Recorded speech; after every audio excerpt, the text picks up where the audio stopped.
E vamos de parte final da reportagem da revista do Piauí. Seguindo com o governo Lula. O projeto negociado pelo governo Lula previa a inclusão de jogos clássicos de cassino, cuja operação poderia se dar nos mesmos sites das bets. O Senado queria excluir esse trecho, mas o governo bateu o pé. Se era para legalizar, era melhor legalizar tudo de uma vez, pois o mercado já estava tomado por esse tipo de jogatina. E aqui a gente está falando sobre tributo. A lei já tinha sido aprovada, já tinha sido feita no Michel Temer, já tinha permanecido no governo Bolsonaro, então foram 4 anos disso tudo, e a maioria disso não foi cobrado imposto de forma legal, tá? Assim, de tudo. Só estava em cima das bets. O que eu não acho certo também, mas vocês vão ver no decorrer da reportagem que o negócio vai degringolando. Bom, pois o mercado já estava tomado por esse tipo de jogatina. Em nome da bancada do PT, a deputada Dandara, de Minas Gerais, enfatizou que havia um acordo para aprovar na íntegra do texto, com jogos de cassino no pacote. Não temos medo de amanhecer o dia que não. Já o Chico Alencar, do PSOL, que manifestou incômodo com a manutenção dos jogos no texto. Faço orientação do voto sem nenhum entusiasmo. A bancada evangélica, cuja maioria sempre se opôs a apostas, também protestou. Do mesmo jeito que está. O que esse projeto de lei vai fazer extremamente é aumentar ainda mais a garfada nos pobres, diz o deputado General Girão, do PL. Talvez agora seja necessário uma bolsa caça-níquel para garantir um dinheiro extra para o jogo, ironizou. Ninguém deu muita atenção. Com as bênçãos do governo e do Centrão, a lei que regulamentava o setor publicada no Diário Oficial da União em dezembro de 2023 ficou conhecida como Lei das Bets. No mês seguinte, em janeiro, já implementado as primeiras medidas da regulamentação, o Ministério da Fazenda criou a Secretaria de Prêmios e Aposta. Definiu-se que as empresas teriam até o dia 20 de agosto de 2024 para pedir autorização para operar no Brasil. Proibiu-se o jogo a crédito, por cartão ou por empréstimo da plataforma. E a partir de janeiro de 2025, agora, as bets teriam que pagar os prêmios em até 120 minutos depois de feito o pedido. No site Reclame Aqui, entre janeiro e outubro deste ano, boa parte de 155 milhões de queixas diz respeito a prêmios não pagos. E aí que entra a questão do governo. Eles tiveram que legalizar para conseguir que as pessoas fossem pagas. Porque o que acontecia? As pessoas, elas apostavam como a primeira pessoa lá, ganhou 75 mil reais. Só que ela não conseguia sacar e aquele dinheiro ficava lá. E aí você fica recebendo notificação, joga aqui, joga aqui, joga aqui. E esse dinheiro ficava preso. Quanto maior o prêmio, você não conseguia sacar. E aí veio a regulamentação para isso. Mas eu acho, assim, um grande erro, tá? Só que tudo parecia caminhar bem. Eles regulamentaram, tudo isso foi feito. Só que aí o buraco ficou muito mais embaixo, tá? Estimava arrecadar 3,4 bilhões de reais em tributos com segmento em 2024. Ocorre que toda negociação sobre a regulamentação fora conduzida apenas pela equipe econômica, sem participação de outros setores e, portanto, sem análise social e da saúde. Na agência do Ministério da Fazenda, as diretrizes para evitar jogo patológico e prevenir o endividamento do apostador estavam em penúltimo lugar na lista. Tudo foi muito assustador e, em agosto de 2024, 3 bilhões de reais do programa social mais importante da gestão petista, o Bolsa Família, havia escoado pelo ralo nas apostas da Bet. Começou então a barata voa. Gente, aí que o problema ficou maior, porque o governo não imaginou que a galera ia usar dinheiro do Bolsa Família para jogar.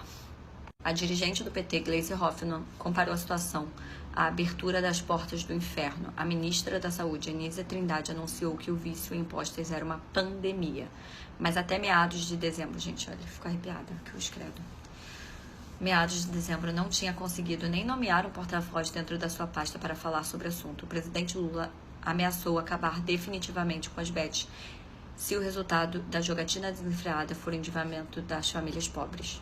E agora que a gente está vendo que, assim, isso começou num governo, passou para outro governo, viram que estava arrecadando, acharam que ia dar certo e, ó, se ferrou. O Procurador-Geral da República, Paulo Gonetti, pediu ao STF que declarasse a inconstitucionalidade da lei que regulamentou as bets por considerar que a legislação é insuficiente para proteger direitos fundamentais dos consumidores, em face de caráter predatório que o mercado de apostas virtuais ostentam. O ministro Luiz Fux, relator da ação do Supremo, determinou medidas para proibir publicidade das bets que atinjam crianças e adolescentes e mandou o governo vetar o uso de recursos do Bolsa Família em apostas, coisa que o governo já informou não ter meios de fazer. Porque, mais uma vez, entra no quesito da liberdade da pessoa. O dinheiro está sendo dado e o dinheiro não pode ser controlado no que está sendo gasto. Mas o governo vai ter que agir em relação a isso. E eu acredito que o Lula vai impedir de vez esse negócio. Porque isso vai... Se nesse ano de 2024 foi 3 bilhões, no próximo ano pode ser muito mais, porque o vício só vai aumentando. No a fim de conter a avalanche dos estragos, o Ministério da Justiça proibiu o Bet de oferecer bônus a novos usuários, uma arapuca para menores de idade que frequentam para tentar jogar. No Congresso, o assunto também virou emergência. A senadora Soraya pediu a abertura de uma CPI para investigar as bets. A CPI já aprovou 170 requerimentos, que entre eles a convocação de integrantes do Ministério da Fazenda, da Advocacia Geral da União e da Polícia Federal, além dos sócios e representantes das seguintes casas de apostas: Esporte da Sorte, VadBet, Blaze, Betfair, Bet Nacional, Betano, Sport Lighting Bet. Os influenciadores que divulgaram sites de apostas também entram na mira da CPI. DK, Deulane, Jojo Todinho, Wesley Safadão, Tiro Lipa e o influenciador Luan Kovarik, conhecido como John Vlogs. Em meados de dezembro do ano passado, a Agência Nacional de Telecomunicações, Anatel, informou que 221 bets estavam autorizadas a funcionar em todo o território nacional. Outras 39 receberam um aval para operar apenas no âmbito estadual. A agência bloqueou mais de 5.000 sites que conseguiram sinal verde para operar. As duas listas dos aprovados e dos reprovados estão repletas de empresas que até pouco tempo fizeram festa com jogatina online, longe do radar da fiscalização. E aí vem a parada do bingo, tá? Porque numa época era tipo um surto, era um vício total bingo. Em 1998, as sessões coletivas. Eu ia para o Hospital das Clínicas num sábado e falava para o galpão cheio, com 40, 50 jogadores ao mesmo tempo.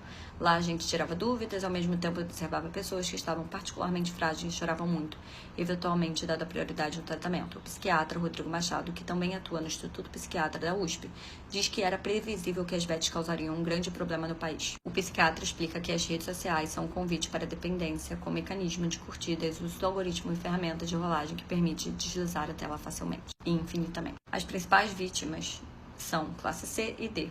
As apostas só não estão pegando a classe E porque esta não tem dinheiro para apostar.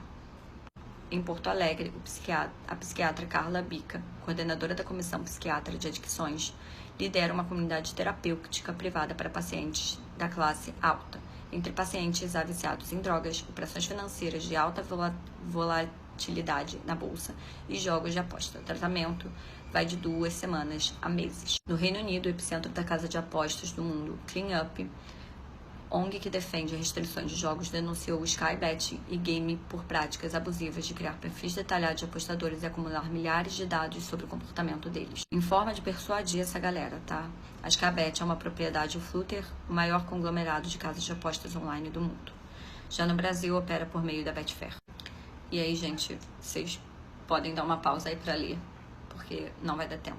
E Tatiara Fonseca, corretora que perdeu 1,8 bilhões de reais na jogatina, nunca apostou na Betfair porque escolhia jogar apenas na Betano. Naquele 29 de dezembro de 2023, em que fez suas 2 últimas apostas, o presidente Lula sancionou a Lei das Bets, publicada no seguinte diário oficial. Fonseca atravessou todo seu calvário de dependência numa terra sem lei, com as casas de apostas atuando sem controle. Então, assim, todo esse dinheiro que ela perdeu, talvez ela nunca tenha de volta, porque ela ganhava o dinheiro, mas não conseguia sacar. Isso só foi regulamentado depois, lembrando que ela começou o vício em 2021. Às vezes, acha que influenciadoras não sabiam das consequências de que estavam fazendo. Outras acham que talvez soubessem, sim, e agiram de modo calculado. O fato é que hoje eu sei que não entendo o ser humano, diz, e diante da regulamentação do setor, da correria do governo e do alário do Congresso para enfrentar os estragos da jogatina, o mercado publicitário online continua adotando a modalidade do cachê da desgraça alheia, sinal de que a desgraça não acabou. E esse é o final da reportagem e eu espero que as pessoas reflitam. Não tem ninguém inocente nessa história e a gente precisa pressionar o governo para acabar de vez com isso.